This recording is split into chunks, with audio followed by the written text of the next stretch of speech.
আজকে বাজেটও হয়েছে, তো আমরা তো আসলে এই মিটিংয়ে আমরা আজকের বাজেট যখন হচ্ছে তখন আমরা এই মিটিং এর ভিতরেই ছিলাম।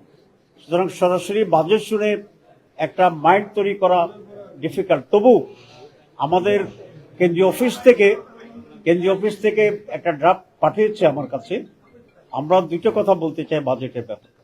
প্রথম হচ্ছে, আমরা ভালো করে পড়ে এক্সপার্টদেরকে দেখিয়ে আমরা একটা পরিপূর্ণ রিয়াকশন দেব কয়েকদিনের ভিতরে। আর প্রাথমিক রিয়াকশন যেটা আমাদের হচ্ছে সেটা হচ্ছে আগের বাজেটের গুলোর তুলনায় খুব বেশি ইমপ্রুভ করছে এটা আমাদের কাছে মনে হয়নি। তবে কোনো কোনো ক্ষেত্রে কিছুটা ডিফারেন্স আছে, যেমন বাড়তি বেহুদা খরচের ব্যাপারে, তারপরে বেশি অধিকতর ঘাটতি বাজেট সেটা এগুলো এখানে একটু কম আছে। দ্রব্যমূল্যের ব্যাপারে যেটা বলেছেন মনে হয় দ্রব্যমূল্য স্থিতিশীল হয়তো বা থাকতে পারে, কিন্তু দ্রব্যমূল্য কমবে কিনা সে বিষয়টা বাজেট স্পষ্ট নয়। এই হচ্ছে আমাদের প্রাথমিক কথা, কিন্তু আমরা ডিটেলস আমরা আলোচনা করে দেখে শুনে তারপরে আমরা বক্তব্য রাখবো। ধন্যবাদ।